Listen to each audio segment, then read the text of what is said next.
Hai, Saci TV di sini bertemu lagi dengan saya Satrio Homsin dan masih di Saci TV. Adakah di antara kalian yang pernah mendengar arwah bergentayangan akibat bunuh diri atau arwah bergentayangan atau penasaran akibat pembunuhan atau bahkan kecelakaan?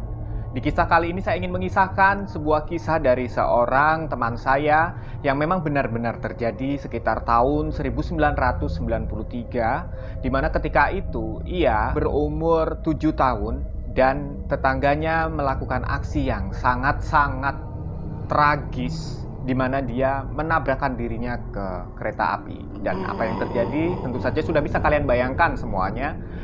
Jasadnya terburai kemana-mana, bahkan kepala dan badan itu terpisah cukup jauh.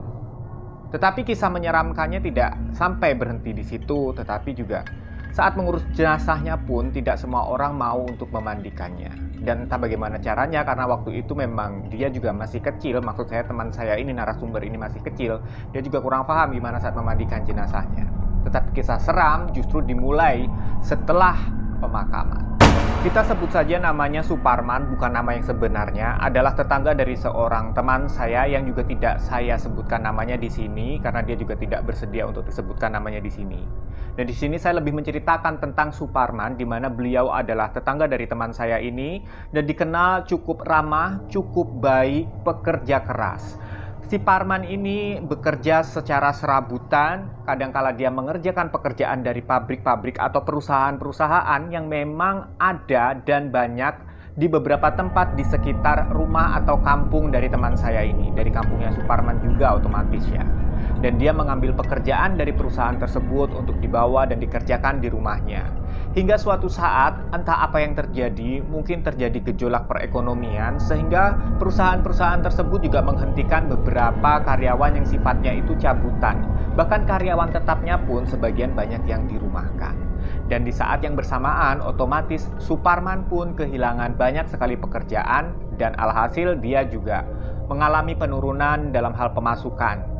Sementara kala itu dia sudah memiliki 3 orang putra dan putri, di mana pembiayaannya juga 100% ditanggung oleh Suparman selaku ayahnya, karena ibunya pun tidak bekerja, hanya merupakan ibu rumah tangga saja, hanya merupakan istri yang menjaga rumah dan anak-anaknya. Sejak saat itu, tepatnya sekitar bulan Juni tahun 1993, Suparman ini dikenal sebagai pribadi yang cenderung pemurung, penyendiri, dan sedih. Jika dilihat, raut wajahnya itu tidak seperti biasanya, yang selalu ramah, yang selalu menyapa tetangganya, dan selalu menebarkan senyum jika bertemu dengan tetangganya, tetapi lebih berubah kepada pribadi yang pendiam, pemurung, dan sangat menutup diri. Bahkan tidak sedikit tetangga-tetangga dari Suparman, termasuk orang tua teman saya ini pun menganggap bahwa Suparman adalah seseorang yang sudah seperti agak-agak stres.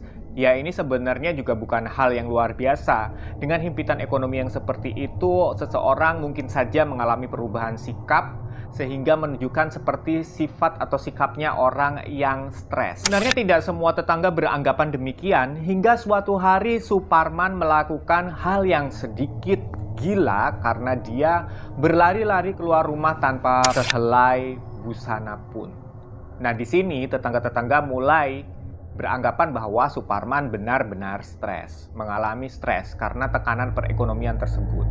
Yang lebih gilanya lagi, suatu pagi dikatakan bahwa Suparman itu menghilang dari rumah semenjak semalam, dan hingga pagi dia tidak pulang ke rumah.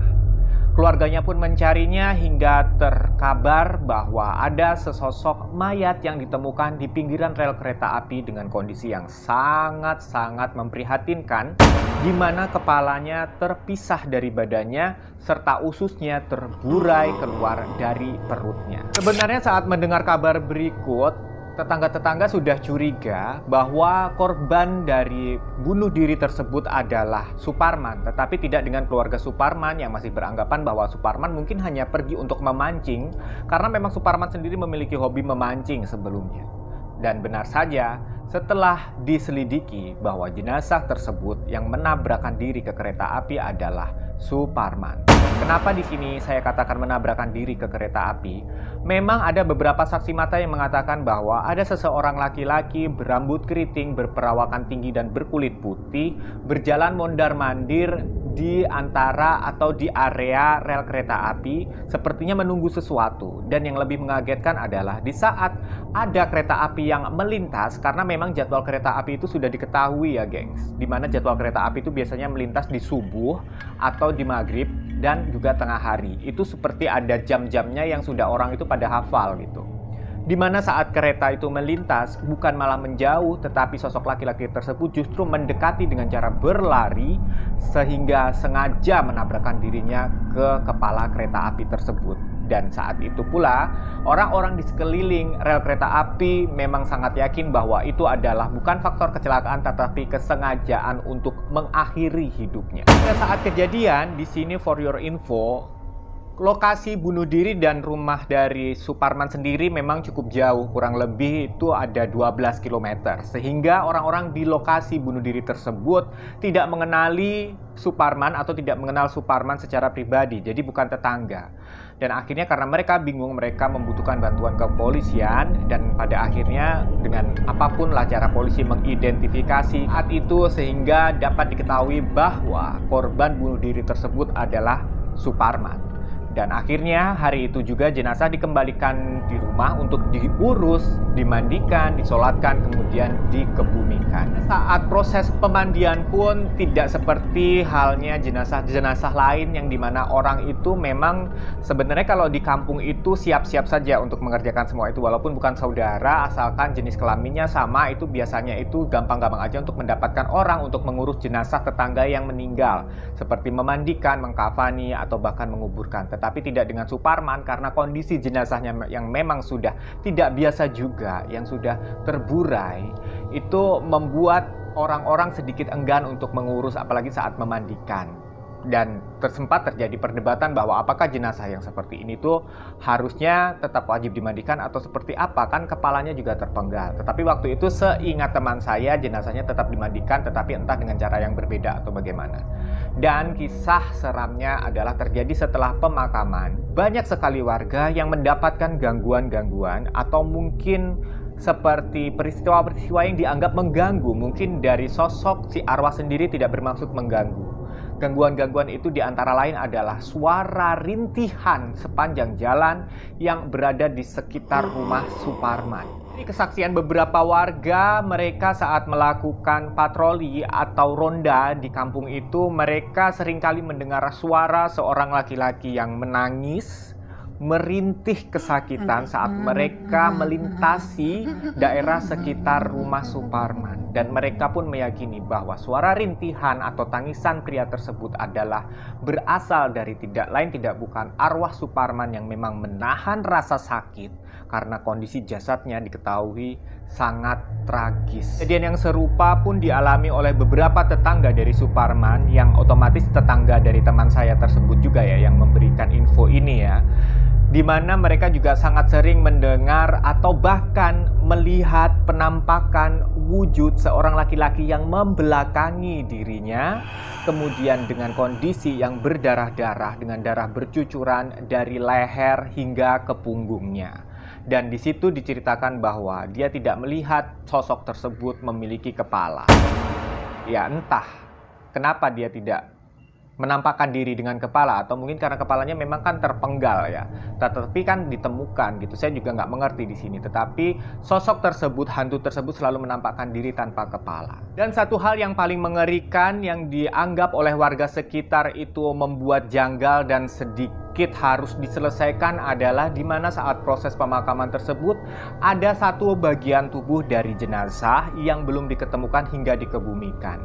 Dan mungkin warga berspekulasi hal inilah yang menyebabkan arwah dari almarhum tetap berkeliaran dan berpenasaran, meneror dalam tanda kutip warga untuk segera menemukan anggota badannya tersebut. Sebenarnya sih rada-rada gimana ya, karena kan di sini bunuh diri juga karena kemauannya sendiri, bukan pembunuhan atau sengaja dimutilasi. Tapi kenapa waktu anggota badannya hilang malah warga yang direpotin ya? Tapi ya udahlah. Jadi anggota badan tersebut adalah tangan dari pergelangan hingga ke telapak tangan ini ada yang hilang sebelah kiri. Jadi tangan yang kanan itu utuh, tapi sebelah kiri tangannya memang kondisinya memang hancur. Dari pergelangan sampai telapaknya ini hilang, dan itulah yang menyebabkan arwah bergentayangan dan terus meneror warga untuk mencari dan menemukan telapak tangan yang hilang tersebut. Puncaknya terjadi di area sekitar terjadinya bunuh dirinya si Suparman sendiri, di area sekitar rel kereta api tersebut. Di kala itu, di pagi itu, subuh hari ketiga, ada segerombolan anak muda yang pulang untuk menunaikan sholat subuh dari sebuah musola yang dekat dan tidak jauh dari lokasi bunuh dirinya tersebut. Dan mereka itu bergerombol, itu ada 5 orang, melintasi area kawasan tempat Suparman bunuh diri. Saat mau melintasi tersebut, sebenarnya kelima orang pemuda ini pun merasa sudah tidak enak hati setiap hari melewati tempat tersebut. Itulah sebabnya mereka selalu pulang dalam kondisi yang bergerombol, jadi tidak ada sendiri-sendiri atau terpisah-terpisah. Di mana seseorang dari mereka, sebut saja namanya Rizal, mendengar rintihan, rasa sakit, dan suara laki-laki yang sedang menangis dan betul-betul kesakitan di area sekitar bunuh diri tersebut. Dan mereka pun kelima-limanya ternyata sama-sama mendengar. Bahkan salah satu di antara mereka melihat sosoknya, sosok lelaki berambut keriting, bertubuh tinggi, tegap, dan membelakangi mereka sambil menangis. Dan saat mereka menegurnya, "Mas, kenapa nangis di sini?" Lalu sosok tersebut pun menunjuk ke sebuah arah sambil berkata, "Tolong ambilkan tanganku." Setelah keesokan harinya diperiksa, arah yang ditunjuk tersebut adalah arah di mana tempat telapak tangannya ditemukan. Oke gengs, gimana? Apakah kalian suka dengan cerita saya kali ini? Silahkan komentar di kolom komentar. Jangan lupa subscribe dan share ke semua teman-teman kamu. Jangan lupa juga tekan tombol lonceng notifikasinya agar supaya saya saat mengupload video-video seram terbaru, kalian adalah menjadi orang pertama yang mengetahuinya. Sampai ketemu, salam semakin viral.